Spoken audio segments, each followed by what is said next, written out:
We've been talking for the last 2 days about couch potatoes. Okay? My question is, if other communities went through the couch potato process and transition, and how the Muslim can look into that particular type of community. Yeah, I think that it's very, very interesting.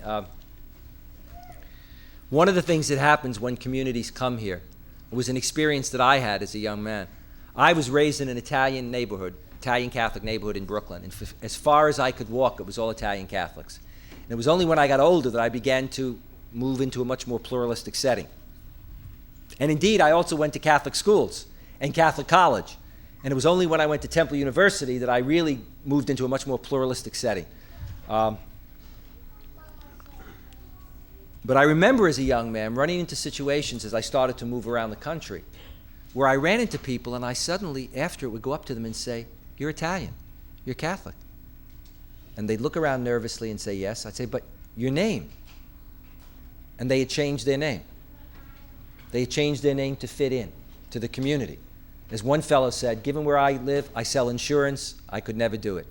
They changed their name. Some changed their religion. The in thing used to be become Episcopalian if you really want to make it in America. Seriously, that was the, et cetera. So that community faced that situation.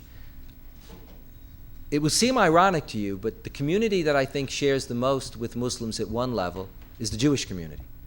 When it came, because it was a very small minority, and it remains a very small minority of the community, coming into an overwhelming, a society that defined itself not as Judeo-Christian, but as Christian.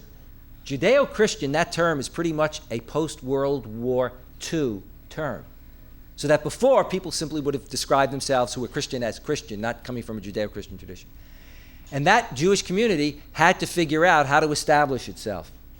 And education became the tool, one of the primary tools. Education and institution building. If you look at the American Jewish community in terms of institution building, just the number of American Jewish groups that do fundraising, it's phenomenal. Let alone if you look at the fundraising that they do, the amount of money. Okay? That's one. Number two, I can tell you that there are more chairs in Jewish studies in the United States than there are competent scholars to fill them. The community is ready to move into that.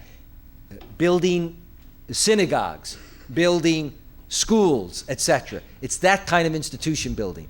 I think one of the problems that the Muslim community faces is that many Muslims come from countries where the government built the mosques or local wealthy families. So the idea, that the government and the institutions were all taken care of, And the idea that one is going to talk about the kind of support and the kinds of projects that need to be supported, it is beyond their comprehension.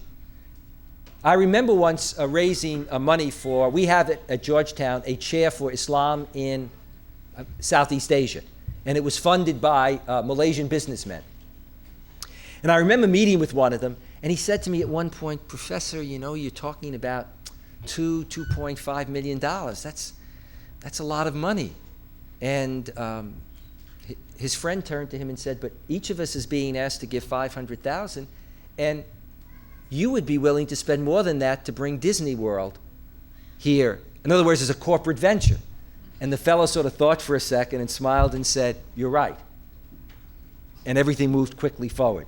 So I think that the community has other places to learn from, but I think the community is also getting to a point where the community is ready to move, to do it. The microphone. Better go. So do I speak to this, or I can speak as I am? If you speak to the microphone, it's better because they can hear you, and